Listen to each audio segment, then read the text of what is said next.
By some standards, we may not need a debate. More people are enrolled in higher education presently than went to universities in all of human history. And in the past decade, 40 more million children have entered primary school, bringing down the numbers significantly of those without access. So it is possible, it might be possible in a debate to argue that the present leadership is doing a good job. It's reaching millions and millions of people. It's extending all over the world. But it also might be possible to argue that continuing into the future with present models of leadership won't be sufficient to meet the challenges ahead. And I think that's the essence of our debate today. We're going to debate among the panel for about 20 to 30 minutes, so I want to put you on notice. I want to get to your questions and your comments in the debate as quickly as we possibly can.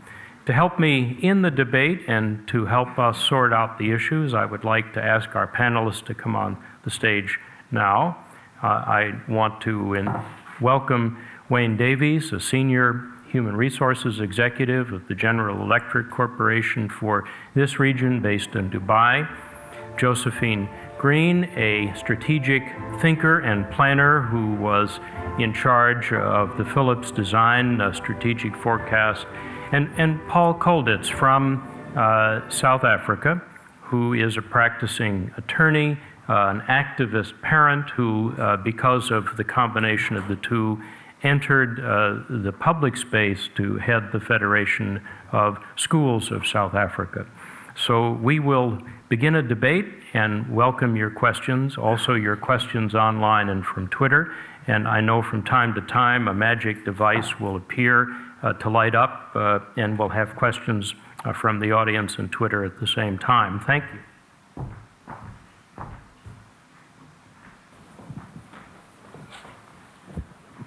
So if we're going to debate leadership, we need to either say we've got to have more leaders like we have now, or different leaders, or better leaders than we have now, or maybe even a different formula for leadership. So, Paul, I wanted to start with you and go across the panel. What do we need now in the form of leadership at any level of education, and how different is it going to be in the future than it has been in the past? Alan, thank you. As you've quite rightly pointed out, we've made huge progress globally as far as access to education is concerned. It does not seem as if we're making the same kind of progress with regard to the quality of education. But the challenges as far as leadership is concerned is I think we need to recognize that no leader has all the answers at this stage. The qualities of leadership the principles of leadership will basically remain the same. We're talking about values, we're talking about competence, knowing your field, and then we're also talking about compassion, something that we were fortunate to be exposed to at a very high level in our country with the inspirational leadership of a person such as Nelson Mandela. But I think he has an impact still in how you He still has an impact. He's had an impact on my life, and he's had an impact on the lives of many South Africans, as I believe he's had an impact, a huge impact on the lives of many people across the globe. The main thing that Nelson Mandela taught us is compassion. It's humility. It is exactly the fact that no leader has all the answers, and we have to go into a process of collaborative leadership, and that leaders must always remain learners. And then again, from our South African perspective, I want to emphasize the fact that I see a need for leadership by parents, the primary educators of children. Parents need to take more responsibility for the education of their children, but education systems and governments also need to create the opportunity for parents to become more involved in the formal education of their children. Well, Josephine, is that enough? these values, the engagement of parents, the engagement of learners, do we need something more, or will that take us into the future? I think it will help to take us into the future. I think we probably do need more. I was interested to hear about Nelson Mandela because what I believe and we're experiencing is something I call a change of age, not an age of change. A change of age because we're going from one way of seeing and of being, of doing in the world, to another way of seeing and being and doing. And interestingly, it's in those transformational moments, and I think of the great transformers, the great visionaries, the great messengers, whether it's Jesus, Muhammad, Gandhi, Mandela. These were all people who helped us through a transition because they brought a new message. And I tried to think, who would I look to at the moment for such a message? Well, I think I found one today. And that's an interesting aspect of leadership because the person who won the Wise Award, I had tears in my eyes. Well, that doesn't happen. Actually, it happens quite a lot now I think about it. But anyway, it happened today because that man spoke to my heart. He spoke to my soul. But interestingly, he wasn't at the top of a hierarchical, top-down command and control structure. He was a man who actually could have been, gave it up, and he took a bottom-up approach. And I think that... And is that the transformation in part you'd like to see more bottom-up? Not that I would like to see it, it's actually happening, because I think what is going on is several things in leadership. And the first, I think, leadership is certainly in crisis, as heck, we're all in crisis with this change of age. But I think a problem with leadership is that increasingly people don't want to be led. That's the interesting thing. And that is difficult for us, and particularly, looking at many people in the room, we who are in our 50s and our 60s, we came from a fairly top-down view of leadership because the model that has sustained us for millennium, which is a hierarchical, simplistic command and control structure, has produced leaders who go through that structure and get to the top. And that is what is in crisis, because those very structures, instead of creating now leaders that are inspirational, leaders that see leadership as service, leaders that see leadership as enabling, facilitating the talent and the creativity, are instead locked into not leadership but management.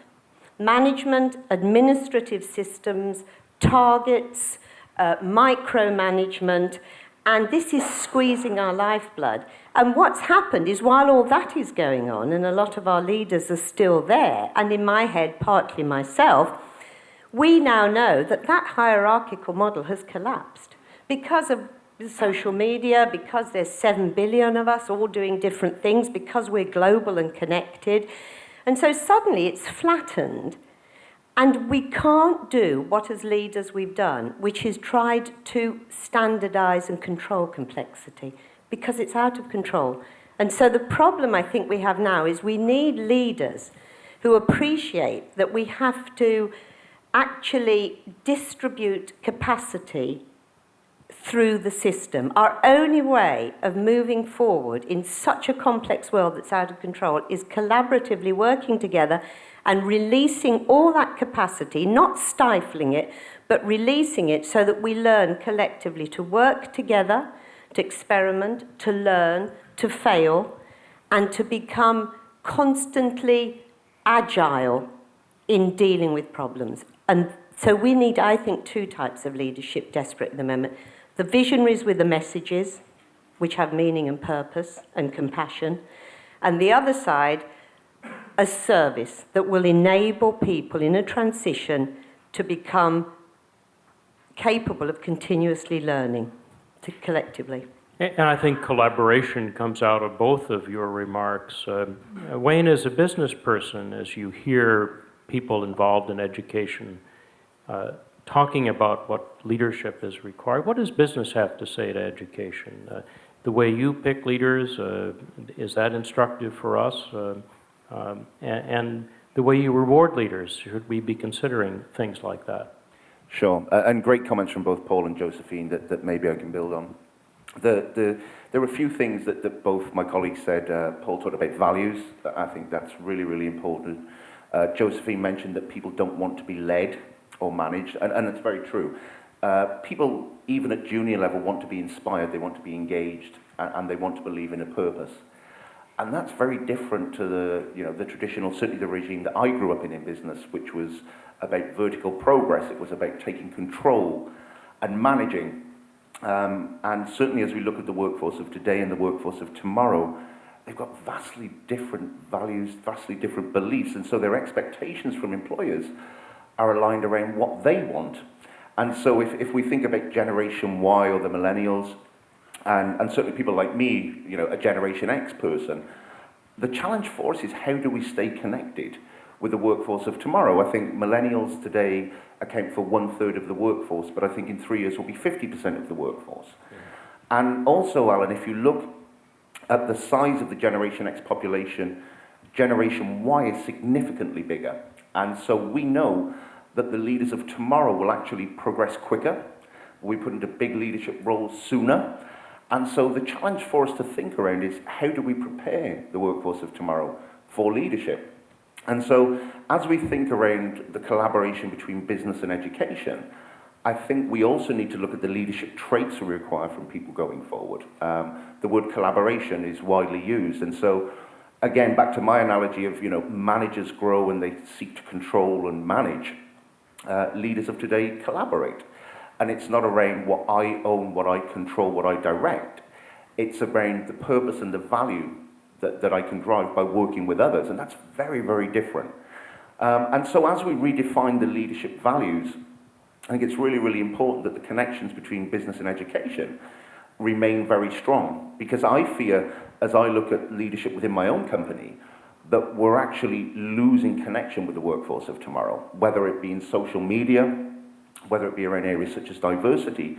With the pace of change happening so quickly, there is a real danger that the leaders of today actually speak a different language to the employees of tomorrow.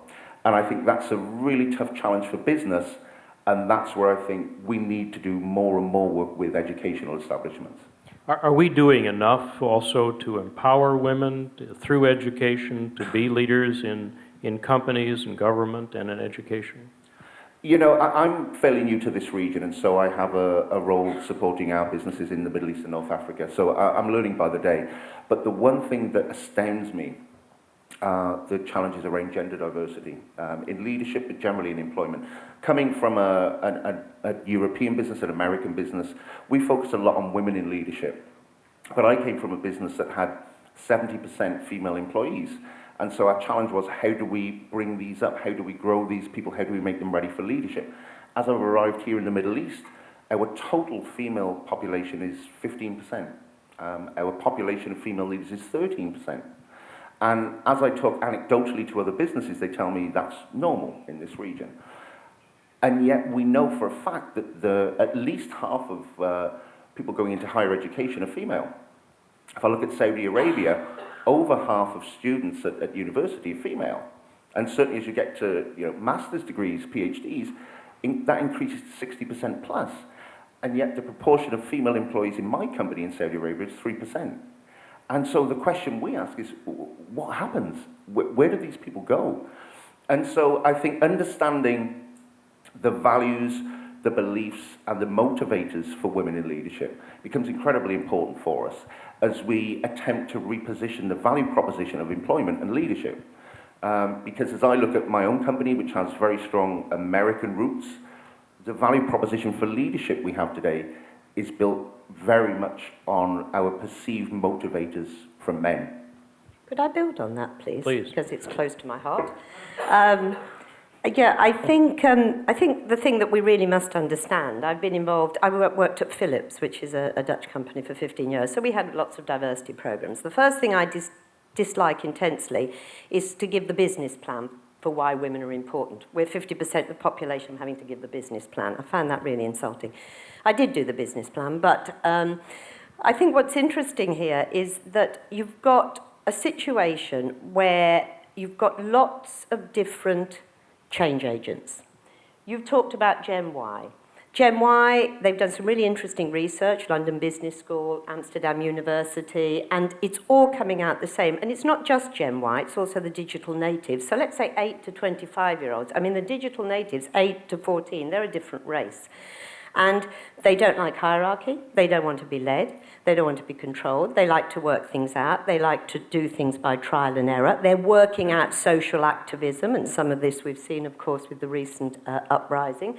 So we've got the young who don't fit in to the old system. We've got women. We never invented the old system, so we're not very interested, really. I had many women come to me at Philips as a mentor and say, how do I get to the top of the pyramid? And I said, do you want to get to the top of the pyramid? We'd start a discussion. If they did, well, then go ahead. But it was amazing how many didn't. You found with women, they were coming out of the universities with higher ratings than men, and I don't believe the next society is one better than the other. We're trying to readdress the balance. But they would come out, and then they would go to the corporates. They would, and somebody said, Aviva, a friend of mine, that it was like second-generation immigrants, because these women would come out, equal opportunities, the same as in the universities. They'd get to the corporates, and they'd learn the language of the corporates. And then, so education didn't empower them? No, education totally empowered them. It empowered them that they felt totally equal opportunities. Once they got to the establishment, the hierarchy, in this case the corporates, then they learnt the language of the corporates. But after about 2 years, they realized that the corporate hadn't learnt their language. Because the language of the hierarchies is, in fact, quite inverted commas male. And it's about winners, losers, competition, getting to the top. You know, there's a lot of testosterone. And that is really, we don't have it. And so what happened is they did one of three things. They either became men in skirts, they got to the top and they weren't change agents because they were doing the same as the blokes, or they became invisible, which is a dangerous place in a corporate, as you know, Wayne, or they got angry and they left. Or if you're really mad like me, you become a change agent yourself. So you've got, on the one hand, young people. But is there a successful woman you would point to and say, yes, they're transformative, they're educated for the age ahead? I don't think, not within the old I do not believe that you can. I believe profoundly that behaviour is determined by context. If you put people in a certain context with a certain set of behaviours and values, it is very difficult to free yourself from those values. And if you get to the top of them, whether you're in a corporate or you're in a kind of university or you're in politics, and you get to the top with the best of intentions, you've had to play the game. You know what the game is with hierarchies. By the time you get there, you are the game, and you can't change it. So I think one of the things of clever leaders, transitional leaders of the future, is identify who your change agents are. They are women. They are the young. They're the cultural creatives, about 35, 40% of the population who believe in more sustainable values, and enable them. Have them do you become the facilitator, have them drive the future. Well, as Paul operates a system very unique in the involvement of parents, are parents change agents for this age? Are they thinking the way Josephine and Wayne are thinking? How do they impact leadership in your system? Well, I can only speak from my own personal exposure and experience, Alan, and I very strongly believe that parents are change agents, can make a huge difference in school education for their children in terms of their oversight role as members of school governing bodies. In South Africa, all our public schools must have, in terms of the law, governing bodies, oversight bodies, accountability bodies, and these consist of a majority of parents. So majority parents. The majority must be parents. It's teachers and non-teaching staff, administrative staff, and in the secondary schools also learners. So the learners are also developed into this leadership role. But yes, the majority must always be parents. So parents have a great influence, and it's having a good effect, a positive effect, in those communities where you have parents that have the capacity to make a contribution. We still have a huge challenge in communities in which the social systems, the social structures are not that well organized for people to be involved as parents and as school governors. That's a challenge for the future, but that's a challenge we're looking forward to. And I think we're making great progress as far as that is concerned. So much so that I'm beginning to get a little concerned about men in South Africa. Women are those who are being incapacitated. Women are those who are achievers in terms of our education system. We've made huge progress as far as that is concerned. I'm getting a little concerned about the future of men in my country.